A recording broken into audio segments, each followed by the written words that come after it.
ফেলে আসা অতীতের দিকে তাকালে সেখানে দেখি শুধু অপেক্ষা, ধূসর ম্লান অপেক্ষা। আজ জীবনের এতকাল পেরিয়ে গেছে, তবু অপেক্ষার আজও আমাকে নিবিড়ভাবে আষ্টে পৃষ্ঠে বেঁধে রেখেছে। অপেক্ষারা আজও আমার পিছু ছাড়ে না। আজ মনে পড়ে সেই সোনালী শৈশবের কথা মনে হতেই চোখে ভেসে আসে এক স্বপ্নীল আশ্চর্য বিমুগ্ধকর পৃথিবীর ছবি, অজানাকে জানার আনন্দ। আমি তখন হতাম বিস্ময় বিহ্বল। সেই বিস্ময় ভরা পৃথিবীর তুলনায় আমি ছিলাম খুবই ছোট, কারণ তার জন্য দরকার তাড়াতাড়ি বড় হওয়া।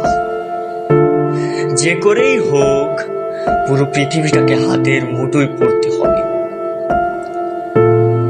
আমাকে তখন তাড়াতাড়ি বড় হওয়ার ঘোর নেশায় পেয়ে বসল, আর শুরু হলো বড় হওয়ার জন্য অপেক্ষার পালা।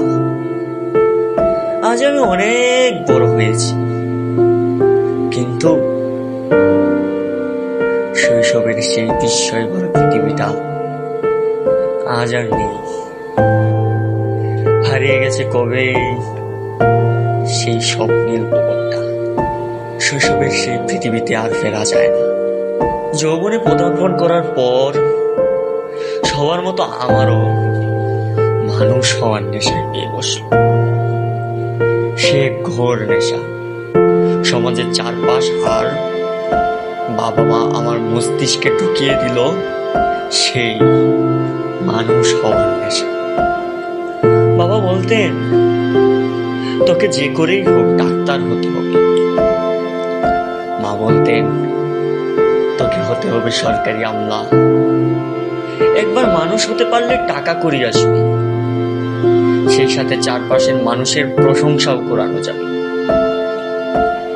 শুরু হলো আমার নতুন অপেক্ষা, সমাজের গান পাতা মানুষ হওয়ার জন্য অপেক্ষা। মানুষ হওয়ার অপেক্ষায় বুড়ো হয়ে থাকতে আমি বিসর্জন দিয়েছি আমার যৌবনের আগুন ছোঁয়া স্বর্ণালী স্বপ্ন। শেষে কিছুই হতে পারিনি ডাক্তার, হতে পারিনি কোনো আমলা। নিষ্ফল কেটে গেছে জীবনের কতটা সময়। তবে অপেক্ষার ঘোর আমাকে আজও ছাড়ে না।